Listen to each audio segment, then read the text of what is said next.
Hey everyone, it is Danny and welcome to this update video.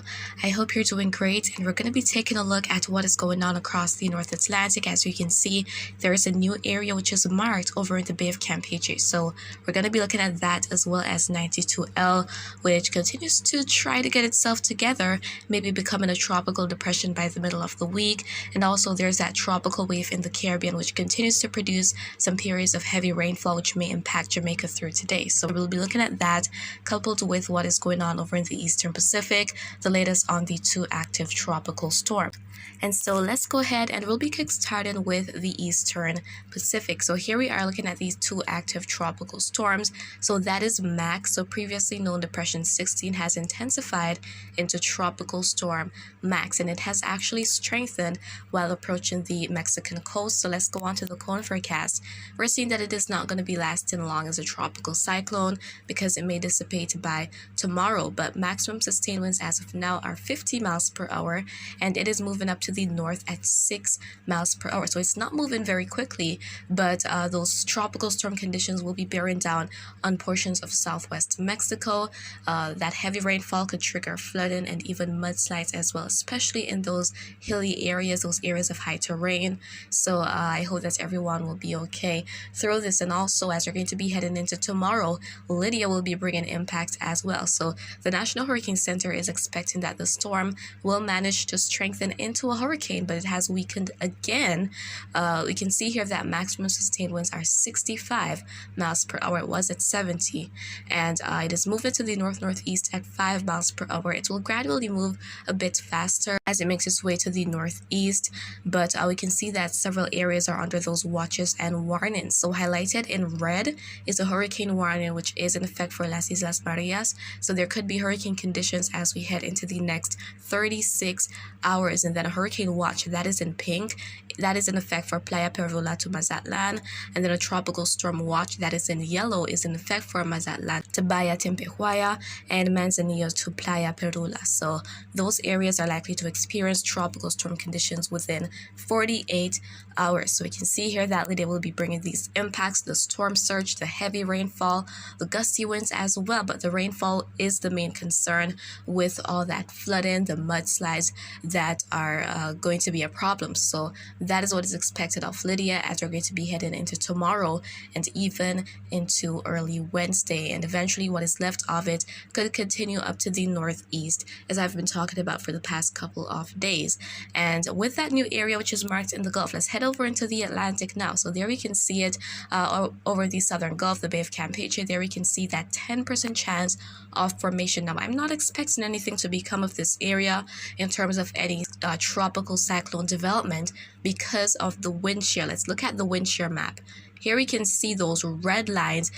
So that shear is pretty strong across most of the Gulf right now. That westerly shear, those strong upper level winds coming in from the west, that is going to be helping to prevent any sorts of substantial development. So I'm not expecting anything to become of the system, and I mean it is only given a 10% chance of formation, and then by the midweek it is likely to merge with a frontal system. So I'm not expecting anything much to become of this here. But for the Caribbean though, we can see that the shear is rather conducive. We're seeing those green lines which indicate that favorable shear. That is where tropical cyclones thrive when they're trying to get themselves together, trying to develop.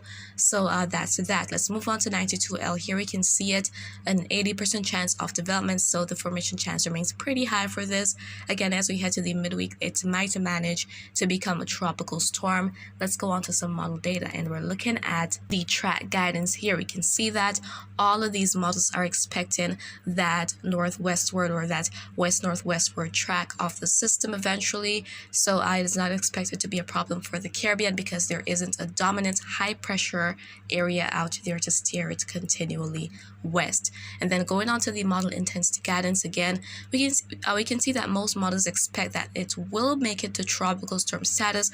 A couple of models want to take it up to a hurricane. So even if it does become a hurricane, again it's going to be out there in the open waters areas of the Atlantic. So that is highly likely as of right now. So it's not going to be a problem for anyone, and it will be likely acquiring the next name for the season, which is Sean. Now we want to go ahead and take a look at the satellite imagery of the system. Here you can see it. It is not so organized right now, but it is trying to get there, and it is producing quite a bit of shower and thunderstorm activity. Now we want to head into the vicinity of the Caribbean. Let's talk about what's happening here. We can see that cluster of those showers, thunderstorms in and around the vicinity of Jamaica. So that tropical wave is moving through and producing these periods of heavy rainfall, not just for Jamaica, but also offshore. We can see those little blobs developing here and there. So as we head through today, that is likely to be a possibility for the island. These little blobs could develop here and there, and there could be some periods of heavy rainfall. So I have been talking about this for some time now, and it's not going to be the case for everywhere, but some areas could experience some periods of very heavy rainfall, and that may trigger flash flooding. So that remains a possibility through today, and eventually that chance is going to continue to decrease as we head further into the week. But as we look across other areas, we can see that much isn't happening, especially over in the east. A bit of activity coming in from the main development region, which may result in some passing showers across sections of the Lesser Antilles, even for the Virgin Islands and Puerto Rico as well. So as we head through today, there might be some passing showers here and there. Overall, that rainfall chance is not high. For Hispaniola, much not happening. As we head down to Barbados, Trinidad, Tobago, we're not seeing where anything much is happening either. Same story for the ABC Islands. So there is quite a bit of dry air over in the region. So let's go on to this dry air map, and where we see more of these shades of oranges and reds, that is indicating that dense dry air, so denser areas of dry air. We can see that that is quite prevalent across the eastern islands of the Caribbean this morning.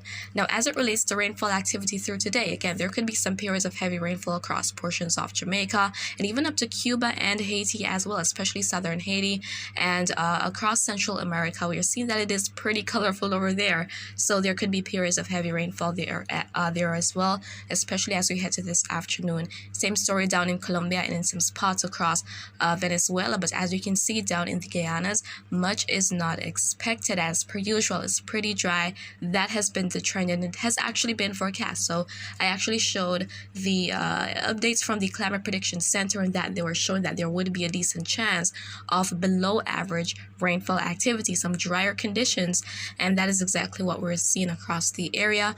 But again, as we head up to the Leeward Islands, as I said, there could be some passing showers as we head through today and up into the Bahamas, and even for some portions of South Florida, there could be some activity later today. As for the Turks and Caicos Islands, much is not expected.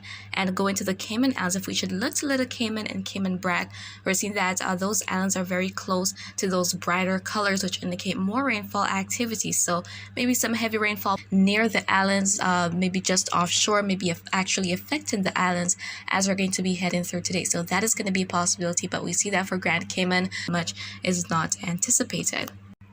And so now I want to briefly talk about what is expected later this week. I'll go into a lot more details in a future update closer to the weekend, but on Saturday, the 14th of October, will be an annular solar eclipse. Now, this is going to be visible for the Caribbean and especially over in Central America. Some areas will be seeing the full thing. So I will be going into more details about what you'll see for different parts of the Caribbean and the time as well when it's to begin. So I'll be sharing more information in a future updates closer to the time, or I might make a separate update and post it to my second channel, Weather Extras. Either way, I'll let you guys know what to expect, so stay tuned for these future videos. And that is pretty much it for now. So I hope you found this video to be quite informative, but if you have any questions, as always, please do leave them in the comments. I'll respond to you once I can, and remember to always be weatherwise.